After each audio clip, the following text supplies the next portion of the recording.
the COMELEC is fully supportive of any measure that will finally institutionalize the anti-political dynasty provision of the Constitution. There's no question about that. Susuporta po kami 100%.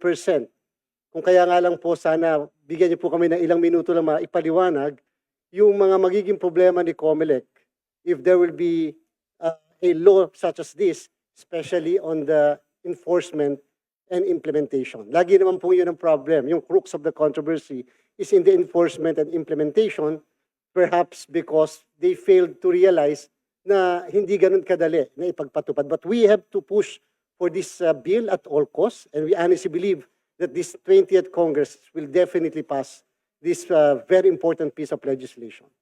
The law or the bill must be brief, broad, and definite. Kindly please do not allow the COMELEC to have that leeway in the interpretation of the law that you will be making. That will be problematic.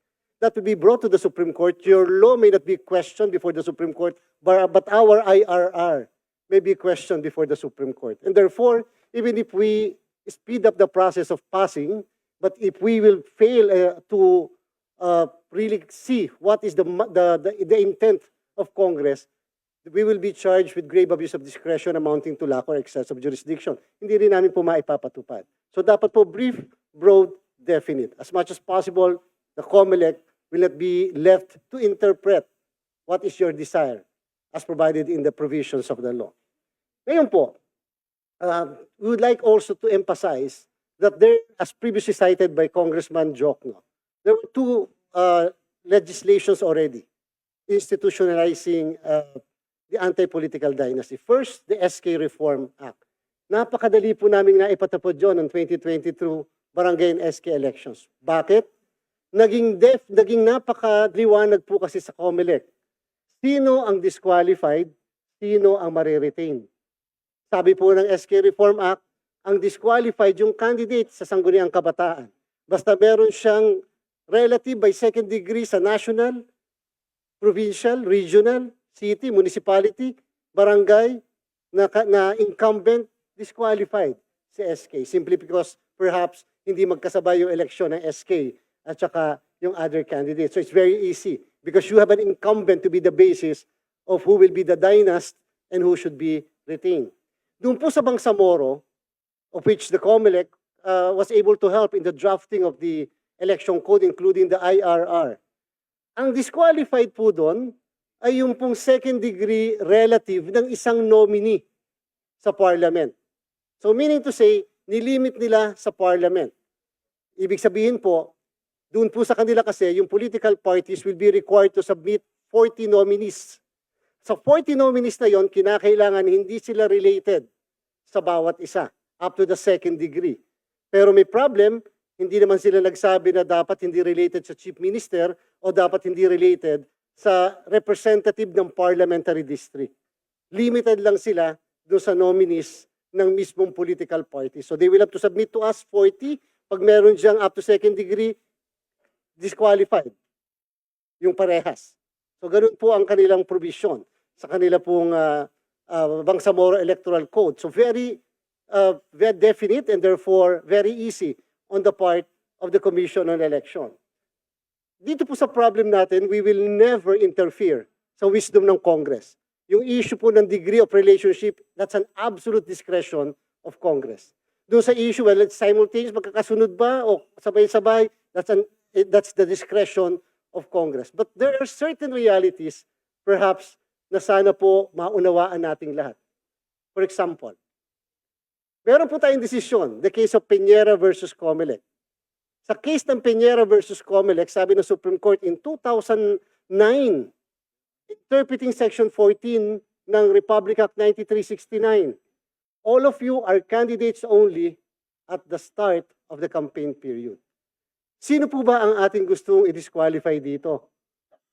O i-cancel ang candidacy? Yung po bang kandidato o yung po bang na-elect na kandidato? Magkaiba po ang implication. Sapagkat kahit mag-file kayo ng candidacy na October, tapos candidate pa pala kayo by February sa national position or March sa local position, hindi pa po candidate. How do you disqualify somebody who is not yet a candidate? So, yung po yung isang issue na dapat sana ma-resolve ng kagalang-galang na committee na ito. Yung pong issue ng pre-election ba ang disqualification or post-election ba ang disqualification? Therefore, mukhang kakailanganin po natin na baguhin din yung provision ng Republic Act 9369 on when a candidate is a candidate under the law and under the decision of the Supreme Court in the case of Peñera versus Comelec. Kasi useless po itong usapan tungkol sa issue ng dynasty kung hindi natin alam kailan namin sila i-disqualify. Eh may problem po kami.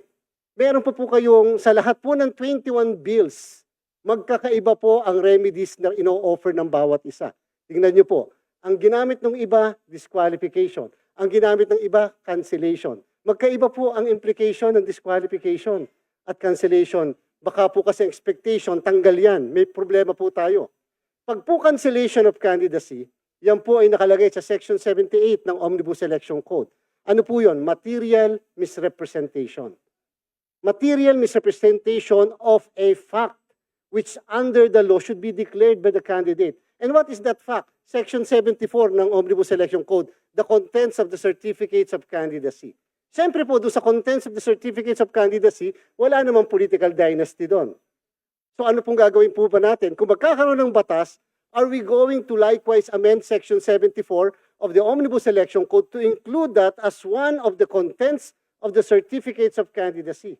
Kasi po kung hindi natin lalagyan nun, yung ginawa po nung sa SK Reform Act, wala pong nilagay kung paano gagawin. Kaya si Comelec napilitan, gumawa po kami ng oath that will be sworn to by the candidate. Sinabi niya, wala akong kamag-anak kahit isa. Para kung sakali na may madiscover na kamag-anak, kami misrepresentation ka. But that can be questioned by the candidate himself. Bakit? Pwedeng sabihin ni kandidato, in good faith ako, wala naman akong alam na tumatakbo pala yung isang kamag-anak ko. Whether national yan, parehas na national ba, o isang local, isang national, isang local, parehas national, parehas local, nasa Congress po yan. Pero good faith is a defense and therefore there can be no misrepresentation. And what if the candidate will say, yes, may tumatakbo ako, kaaway ko na kapatid na doon sa kabilang bayan. And therefore, walang misrepresentation, so to speak. So how do you disqualify or cancel a candidacy na wala namang misrepresentation? Kasi ang sinasabi na Section 74, he lied. You are canceling the candidacy because he lied. You are not canceling the candidacy for lack of qualification. Wala po tayong remedy to question the lack of qualification prior to the election.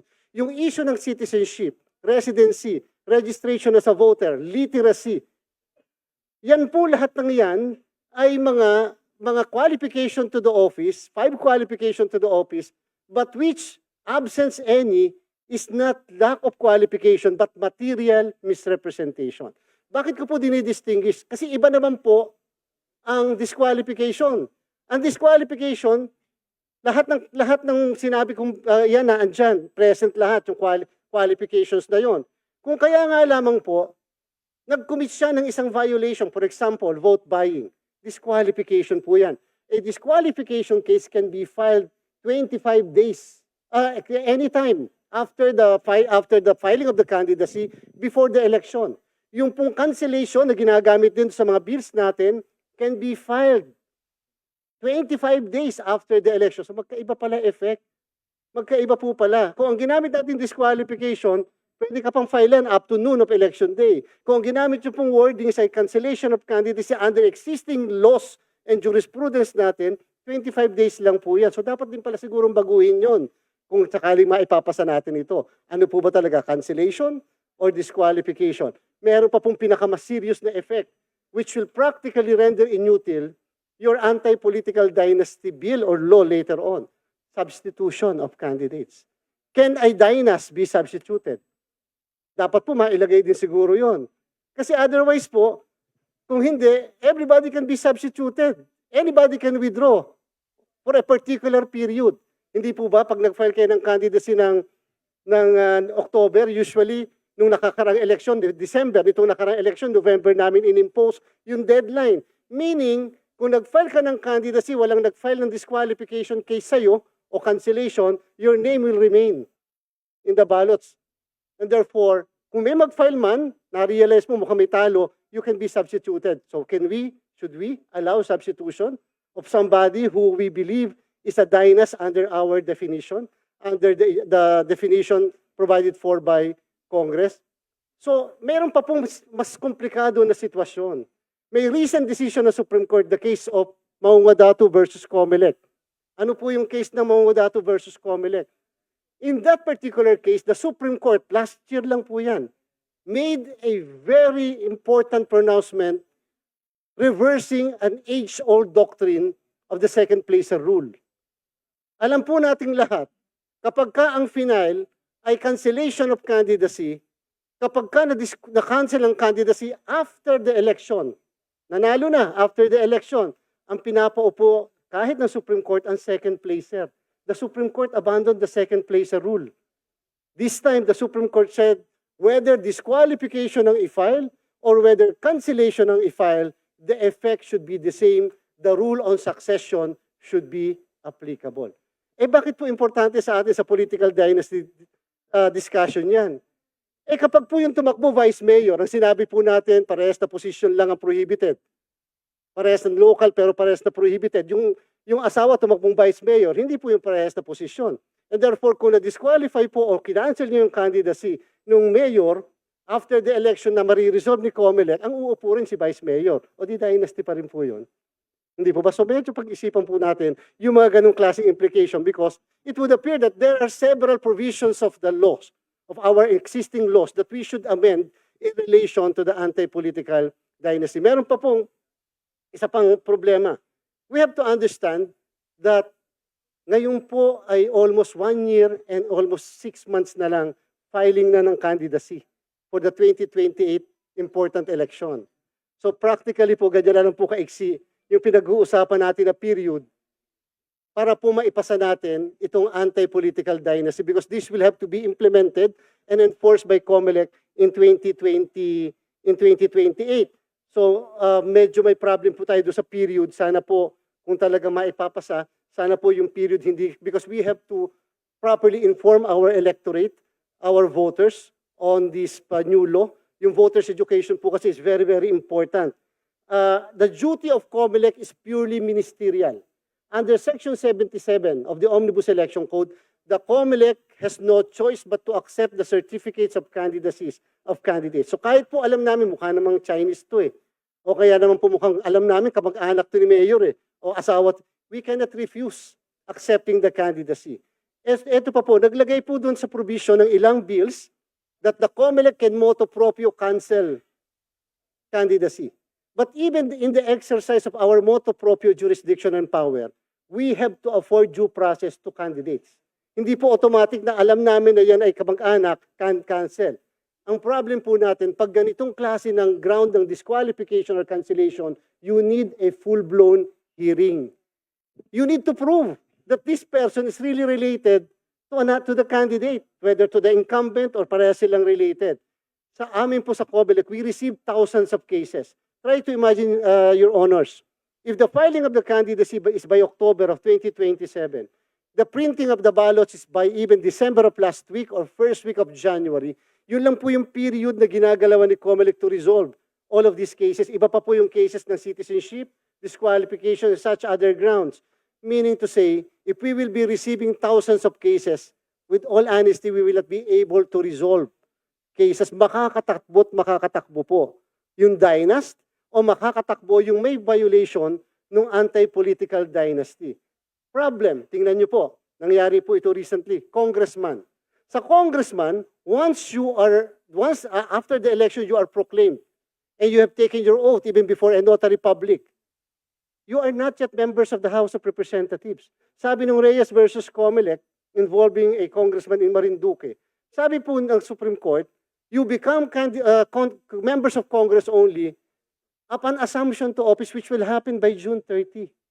So the Comelec still has jurisdiction from your proclamation to your oath up to June 30 noon of election day, in which case pwede po namin kayong tanggalin for having violated the anti-political dynasty. Question po, sino po ang papalit?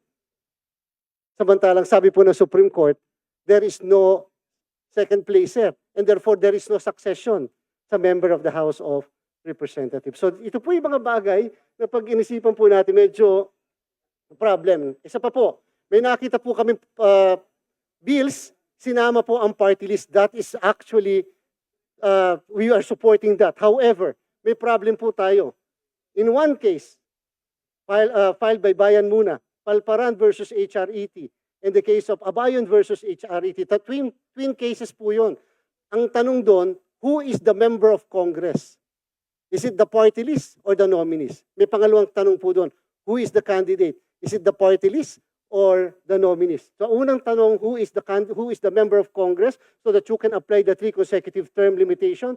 Sabi ng Supreme Court, the nominees are the members of Congress. Therefore, the qualification requirement as well as the 3-term limit is applicable to the nominees. Now, but who are the candidates? The candidates are the political parties or the sectoral organizations or the sectoral parties themselves. So ano pong ibig sabihin? How do we disqualify somebody who is a nominee of a party list when that nominee is not yet pala the candidate? If our purpose is to disqualify a nominee who happens to be a candidate who is actually related to a national or a regional or a local candidate. So medyo may problem po tayo. So we have to likewise change that. Because if our intention is to disqualify even the nominees, then we declare that the nominees are candidates themselves. So yun po isang problem din natin. Napansin din po namin doon sa inyo pong mga draft bills na hindi po naisama ang Bangsamoro. Nabanggit niyo po provinces, but Article 10 of the Constitution provides that local government units shall constitute the provinces, cities, municipalities, barangays, and the autonomous regions in Muslim Mindanao. So ano pong ibig sabihin? Meron po silang chief minister, meron po sila doon na members of the parliament. Doon po sa kanila ay 32 na ang parliamentary districts nila. Meron po silang 40 na members dapat ng political parties at meron po silang 8 na mga miyembro po ng sectoral organizations. Tanong po, kung sakali po ba dito sa ating pong mga proposal, idadamay din po ba natin na may violation ng anti-political dynasty even sa ating pong Bangsamoro? We should not exclude any position because that will violate the Equal Protection Clause of the Constitution. So what we are saying po, baka po ang gawin namin with all due respect and with all candidness, baka po ang filing ng candidacy namin will be by July of 2027. Mas i-advance po namin so that we will be able to resolve cases. Take note po, we experienced something. Dumating po kami sa point nung nakaraan, kung natatandaan po ng lahat, nag-disqualify po kami ng lahat ng nuisance case candidates. Wala po kami, 0 po kami sa nuisance candidates. Kaya lamang po, may isang pumunta sa Supreme Court, nakakuha ng TRO, we were already printing 6 million ballots by January 3rd week. 6 million na po nakakuha siya ng TRO. We have to stop the printing of the ballots. So yun po yung gusto namin. Kasi kung may papasok na bagong ground of disqualification, ay magiging problematic po. One last point po. Yung first to file. Napakaganda po sanang proposal yung first to file. Unahan na lang. So alam po namin, isang araw pa lang pipilahan na yung COMELEC para lang makapag-file. Pero, are we encouraging nuisance candidacies? Ang problem po namin, madami po magpa-file ng mga kamag-anak ng nuisance candidates simply because binayaran sila o kinausap sila para lang maunsyami yung pagpa-file ng candidacy ng legitimate candidate. So yun lang po yung mga bagay na ilan pa sa napakadami. We are going to submit a comprehensive, extensive position paper on this. But the clear point po is ganito. We should not limit only, with all due respect, to the passage of this. Maganda po yun. We have to pass something. But likewise, please kindly consider the other provisions of the law. Simply because if we will not properly amend other provisions of the code, election code, and other election laws, hindi rin po natin ba ipapatupad ng tama ang ating pong napakaganda na panukalang batas na to ng political dynasty. So in the meantime, Your Honors, we're going to submit after this hearing our position paper on this and everything, yung mga iba pa, including an analysis of each and every authorship of your bills so that we will have comments likewise on these bills. We will not make a suggestion simply because we reserve that to the wisdom of the Honorable Congress. Maraming salamat po. Magandang hapon.